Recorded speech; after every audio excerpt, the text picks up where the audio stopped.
Hey guys, what's up? Matt here for another episode of Just a Tip. All right, put 2 minutes in the clock so I can ignore it. Okay, today what we're going over is how to spot a good account. So you might be out there, you might be thinking, oh, I really want to get on a good account. I want to sell for Sales Sniper or 7th Level or Ryan Serhnant or Vince DelMonte or any of these guys that we sell for. But you're like, man, how do I spot a good account? How do I know that what I'm selling is good and that they're able to provide a good living for me and my family? The real answer is that it's very difficult to. Okay, but you need to have a look at past history. You also need to have a look at what they've done in the last few months, but really go back 6 months and see what they've been able to average. Business owners will almost always lie and tell you they have more leads than they know what to do with. The amount of times that I've come onto accounts like, we have so many leads, we need people, we're desperate, it's being flooded. I don't know what to do with myself. We get on, there's 3 calls a week, and it's like, guys, come on.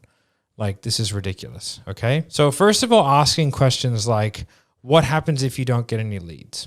And if they just say, well, you're on your own, champ, then chances are like they haven't really thought about that. Like, because if they want you to guarantee hours, then they should be guaranteeing other stuff. It's just a question to ask. It's not a deal breaker. It's just a question.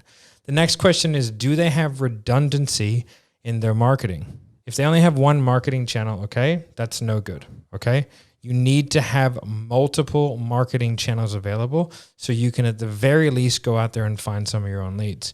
Okay, the next thing you need to know is where are they at revenue-wise? What are their goals? And are they growing consistently? Because if they're not growing consistently, then that's kind of a red flag for you. Also, what's the performance of their previous salespeople been like? If it's super low and they're just saying that the sales guys were garbage, like that might be true. I would want to listen to a few of the previous salespeople's calls so I could assess, like, if this guy's actually pretty good, but these leads are just terrible, then like it's not going to be any different for you. Do you know what I mean? Unless you're just like that much better, right? So that's always a really, really important thing to know as well. Also, how do you vibe and gel with the actual business owner or the person that you're going to be speaking with on a regular basis? And how much experience do they have in sales? And do they want you to sell the same way that they do? If they're really, really stuck in that you have to sell a particular way and that's not how you sell, that's not a good account for you. Okay, for me, I need to be left to my own devices. Okay, anybody tells me how to sell, I'll quit. Like I know how to sell. I know how I want to sell. I'm not going to sell in a different way just to make somebody happy, especially when I know that way isn't going to work very well. In short, spotting a good account, there's a lot of art to the science, okay? Making sure you feel good, making sure they have redundancy of lead strategies, and also just making sure that you vibe well and that you're allowed to do your thing in the best possible way. Now, if you're brand new, obviously some of these metrics are different, and maybe you just need to bow down to them and say, okay, I'll do it your way.